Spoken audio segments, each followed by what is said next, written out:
video for today, gagawa tayong adobong manok, guys. So, ang gawin natin, ito yung mga ingredients. Ito na yung mga ingredients gagamitin natin. Gumamit lang akong ginger, garlic, mayroon tayong laurel leaves, pepper powder, garlic powder, and paprika powder. Of course, magamamit tayong soya sauce and water. Ito yung 1.5 kilo na chicken. And mag-umpisa na tayo magluto. So, mayroon na tayong kawali. Nilagyan ko lang siya ng oil. Ang una natin gawin, i-fry natin yung ginger to make it extra yummy.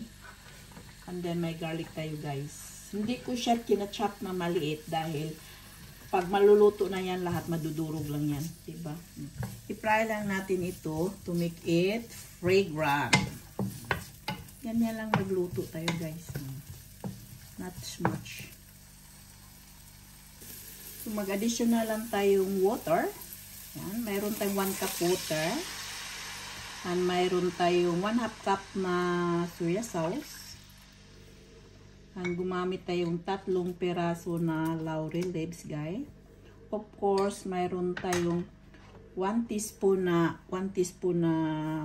paprika powder, garlic powder, and pepper powder. So, nilagyan kong kalahati na chili powder, guys, to make it extra yummy. So, pakuluin lang natin ito.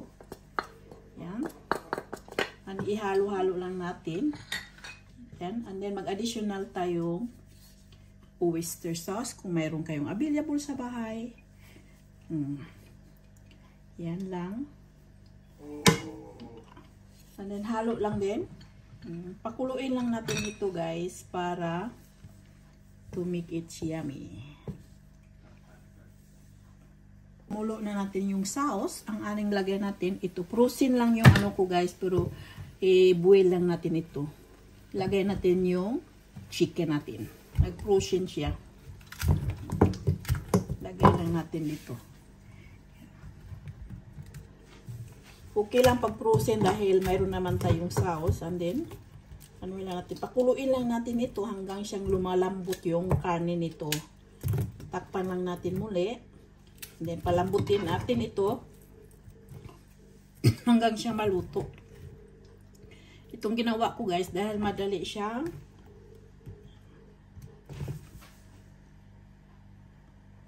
kumulo na siya, guys. Ang lang natin, ihalo-halo lang natin ito. Parang yung lahat ng mga ingredient mag-absorb siya sa karne. Ganyan lang yan, madali lang ito. Takpan lang natin ito. And within 30 minutes, maluluto na yan, guys. So, gumamit lang akong 1 cup na water. Dahil yung chicken na ito, guys, ano na siya, mayroon na siyang tubig. Dahil frozen pa ang karne ko. Kinuha ko yung mga buto. Mayroon siya, yan. Lang natin dyan. Yan. Ganyan, guys. So,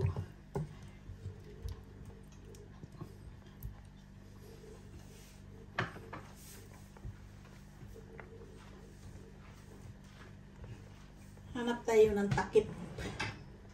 Ito. So, ito na. Tatakpan lang natin siya.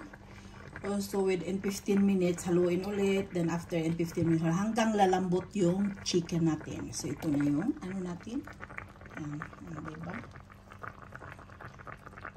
It is yummy and this is it with this french fries. Mag-bake tayong french fries later. So, takpan na natin, guys. Yan. Tatakpan na natin.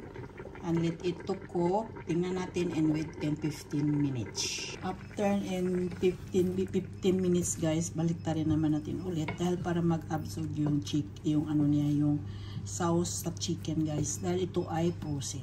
So, ganyan lang ang paggawa. Hindi na kailangan pa titingnan. Diba? Halu-haluin lang para maluto yung chicken natin. Diba? That is it. So, paghaluin naman natin ulit, guys. Wait after and 20 minutes again, haluin natin ulit. Tingnan mo yun, marami siyang tubig. Hinaluan ko siyang 2 cup na tubig, pero at the meantime, yung chicken natin is frozen. Kaya marami siyang tubig. So, kailangan natin itong,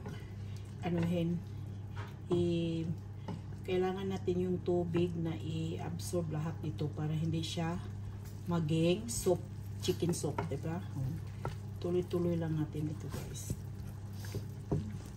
Yan. Tikman natin yung lasa pag yung sauce na niya medyo maliit na siya, medyo maano na siya, yung nag-absorb na siya. So ito lang, tuloy lang pa rin din ang pag-boil nito, guys. Santag malambot yung chicken natin. Hindi naman ito matagal malambot. So that is it. Ang takpan natin ulit. Ang tuloy pa rin ang pag-fry. Additional lang tayo ng vinegar. Gumamit ng 2 teaspoon na vinegar. Ginamit ko yung yan, para medyo mayroon siya. Dahil yung para mag-taste yummy. And then mayroon tayong sesame oil. Mag-additional tayo to make it extra. So ganyan lang, guys. And then tuloy pa rin ang pag-boil nito. Additional lang tayong ketchup. Yung adobo natin malapit na maluto, guys. Ganyan ako magluto. Ilagyan ko ng ketchup yung adobo natin to make it extra yummy. And paghalo-haloin lang natin ito. Kailangan natin yung sauce niya, siya, ma-absorb na siya, hindi maraming sauce. Hindi na yan adobo, maging na yan, chicken soup pag hindi yan mag-absorb. Diba? Mag-additional lang tayong honey.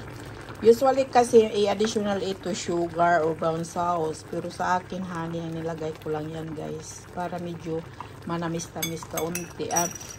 Yung sour and yung manamis-tamis yung adobo natin. Kailangan natin natin yung sauce niya medyo na siya within 30 minutes na yan. Kailangan lang yung sauce natin gawin natin parang gravy, hindi siya marami. Diba? So now that is my chicken adobo, it's done. So ready natin nang i-serve. Let's eat. Yummy, yummy. Chicken adobo. Paki-like, and paki-share, and paki-subscribe. And thank you for watching. That is it. It's yummy. It's dinner time.